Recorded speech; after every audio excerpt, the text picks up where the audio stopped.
नमस्कार विद्यार्थी मित्रांनो, मी राहुल आवटे.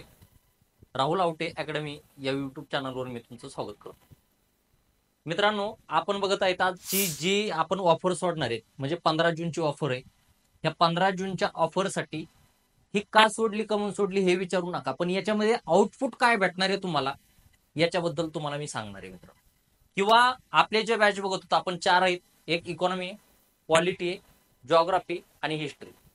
जी इकॉनॉमीची आहे ती 2011 ते 2023 या क्वेश्चन पेपरचं अनालिसिस असणार आहे. याच्यामध्ये डिटेल अनालिसिस असणार आहे. प्रत्येक क्वेश्चनचं तुम्हाला भविष्यात देखील कसा क्वेश्चन येऊ शकतो किंवा याच्या आधी कोणते कोणते क्वेश्चन आलेले आहेत याची तुलना करून आपण ते क्वेश्चन सांगितलेले आहेत. दुसरी गोष्ट, क्वेश्चन पेपर कसा सोडायचा हे पण आपण त्याच्यामध्ये घेतलेले.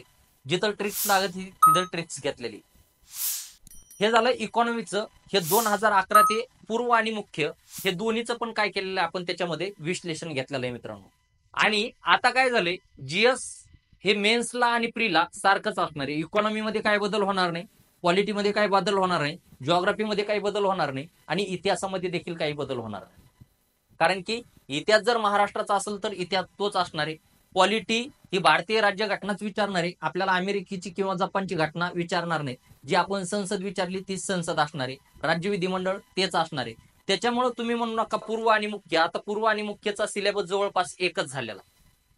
इकॉनॉमीमध्ये तुम्हाला सांगत होतो 2011 ते 2023चे पूर्व आणि मुख्यचे दोन्ही क्वेश्चन पेपरचे आपण काय केलेले विश्लेषण घेतलेले आणि ते डिटेल विश्लेषण घेतलेले. भविष्यात कसे क्वेश्चन येऊ शकतील ते देखील आपण काय केलेलं आहे त्याच्यामध्ये घेतलेलं आहे. भारतीय राज्यघटना मित्रांनो, भारतीय राज्यघटना तुम्ही पण वाचता, मी पण वाचतोय. ही थिअरी घेतलेली आहे सगळी आपण, डिटेलमध्ये थिअरी घेतलेली आपण. तुम्ही पण वाचताय, मी पण वाचतो किंवा इतर पोरं पण वाचतात. पण याच्यामध्ये काय जातं, त्यांचे आउट ऑफ क्वेश्चन येतात. म्हणजे 10 विचारले तर 10 पैकी 10 त्यांचे बरोबर येतात. पण आपण कोळंबे सरांचं पुस्तक वाचतो, लक्ष्मीकांतचं पुस्तक वाचतो, तरी पण आपले आउट ऑफ क्वेश्चन बरोबर येत नाही. याचं रिझन काय, आपण वाचताना व्यवस्थित वाचत नाही. कारण की पॉलिटी हा विषय जो आहे तो कीवर्डच्या माध्यमातून तुम्हाला काय करायचा असतोय, सगळ्यात महत्वाचं त्याच्यावर कीवर्डवर लय फोकस असतो. कीवर्डवर एक जरी शब्द चुकला तुमचं, नामनिर्देशित आणि निवडणूक हा जरी शब्द आयोगाने नामनिर्देशितच्या जागेवर निवडणूक हा जरी शब्द टाकला तरी आपला चुकत. त्याच्यामुळे पॉलिटी कशी वाचायची, पॉलिटी कशी शिकवायची हे देखील आपण डिटेल घेतलेलं आहे. तुम्ही जर एकदा पॉलिटीचा व्हिडिओ बघितले तर तुम्हाला मी गॅरंटी देतो की तुमचा एकही क्वेश्चन चुकणार नाही. आउट ऑफ त्याचे 10 आले तर आपले 10 आलेच पाहिजे ही गॅरंटी मी देतो. 10 पैकी 10 तुम्हाला क्वेश्चन बरोबर येणार आहे. कारण की आपण घेतानाच अशी तुलना करून आयोगाचा फोकस कुठं असतोय, आयोगाचे आलेले क्वेश्चन कोणते आणि भविष्यात कसे क्वेश्चन येऊ शकते हे देखील मी घेतलेले. कारण की मित्रांनो, मी 2016 पासून देखील मी मेन्स देते, त्याच्यामुळे मला ते सगळे क्वेश्चन पेपर माहिती आहेत. आयोगाचे इथून इथून मागं क्वेश्चन क्वेश्चन कसे आले आणि इथून पुढे कसे येतील हे देखील मी त्याच्यामध्ये शिकवलेलं आहे. त्याच्यानंतर जॉग्राफी. जॉग्राफीचं जर बघितलं मित्रांनो, तर जॉग्राफी आपण संभाव्य प्रश्नाचं विश्लेषण घेतलेलं. संभाव्य प्रश्नाचं विश्लेषण घेतलेलं आहे. हे संभाव्य प्रश्नाचं आता मी पुन्हा एकदा सांगतो की आपले व्हिडिओ 16 आहेत, व्हिडिओ 16 आहेत, पण त्याचा आउटपुट एवढा जास्त आहे कारण की प्रत्येक प्रश्नाचं एवढं सखोल विश्लेषण मी घेतलेलं आहे. आयोगाचे क्वेश्चन कसे येऊ शकतो, सपोज 1 आवर जर क्वेश्चन मी घेतलेला आहे, हे एक संभाव्य क्वेश्चन आहे, 1 आवर क्वेश्चन घेतलेला आहे, तर सर्व प्रकारचे वन मी काय केलेले आहे, डिटेल विश्लेषण करून दिलेले आहे. काय डिटेलमध्ये विश्लेषण करून दिलेले. प्रत्येक तुम्ही डेमो बघा, ज्या पद्धतीने डेमो आहे त्याच पद्धतीने आपण काय केलेले तिथं शिकवलेलं. फीस कमी, त्याचा आउटपुट तुम्हाला जास्तीत जास्त फायदा कसा घेता येईल ते घेण्याचा प्रयत्न करा मित्रांनो. त्याच्यानंतर राहिला प्रश्न इतिहास.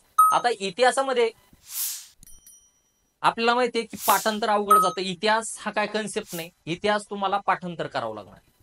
मग तो आधुनिक महाराष्ट्राचा असेल, भारताचा असेल, पण आपण फक्त आधुनिक महाराष्ट्राचा इतिहास घेतलेला. मग त्याच्यामध्ये सगळे समाज सुधारक आले महाराष्ट्राचे. जगन्नाथ शंकर शेठ आले, महात्मा फुले आले, पंडिता रमाबाई आले, लोकमान्य टिळक आले, सगळे गोपाळकृष्ण गोखले आले किंवा इतर जे शाहू महाराज असतील, सावरकर असतील, किसान कागोजी बंदसोडे असतील, रखमाबाई राऊत असतील, हे सगळे समाज सुधारक प्लस महिला हे आपण डिटेल घेतला. 1857चा उठाव आपण डिटेल घेतलेला आहे. मग हे तुलना करून किंवा लक्षात कसा ठेवायचा हे देखील मी त्याच्यामध्ये सांगितलेलं आहे. म्हणजे एकदम तुलनात्मक पद्धतीने लक्षात कसा ठेवायचा, रिपीट कसं करायचं वाचताना, कनेक्शन एकाचं दुसऱ्याला कनेक्शन कसं लावायचं हे देखील आपण त्याच्यामध्ये बघितलं आहे. मित्रांनो, वन डे ऑफर आहे. ही एका दिवसासाठी ऑफर 199 रुपयाची आणि त्याचा जास्तीत जास्त तुम्ही फायदा घ्या. तुम्हाला याच्यामधून 100% सांगतो एवढा आउटपुट होता, म्हणजे प्री 100% तुम्ही क्रॅक करू शकता, याची गॅरंटी मी देतो. 100% तुम्ही क्वालिटी जर माझी पाहिली तर क्वालिटीचे 100% तुम्हाला आउट ऑफ येते. जॉग्राफी जर पाहिली तर जॉग्राफीचं माझे 16च व्हिडिओ आहेत, पण त्याच्यामधून आउटपुट एवढा घेणार आहेत तुम्ही. तुम्हाला क्वेश्चन कसा विचारायचा, आयोगाचं स्वरूप कसं असतं, ह्या सगळ्या गोष्टी तुम्हाला त्याच्यातून कळणार आहे. आणि तिसरी गोष्ट म्हणजे इतिहास कसा वाचायचा हे तुम्हाला त्याच्यामध्ये कळणार आहे. म्हणजे तुम्हाला क्वेश्चनचं स्वरूप प्लस वाचन कसं करायचं आणि त्याच्यातून कमी वेळात आउटपुट कसा काढायचा हे आपल्याला तुम्हाला ह्या 4 सब्जेक्टच्या माध्यमातून भेटणार आहे. आणि कमी फीस आहे, एका दिवसासाठीच ऑफर असणार आहे. त्याचा तुम्ही काय करा, जास्तीत जास्त फायदा घ्या. तुम्ही पण घ्या, मित्राला पण शेअर करा, म्हणजे देखील मित्र देखील त्याला सुद्धा फायदा होईल. आणि मित्रांनो, नक्कीच तुम्हाला सांगतो, मी जे शिकवलेलं आहे ते 100% तुम्हाला आवडणार आहे, याची गॅरंटी मी देतो. आणि तुम्हाला जर त्याचा आउटपुट नाही भेटला तर तुमचे 199 रुपये मी वापस देतो. थांबूया इथं आपण.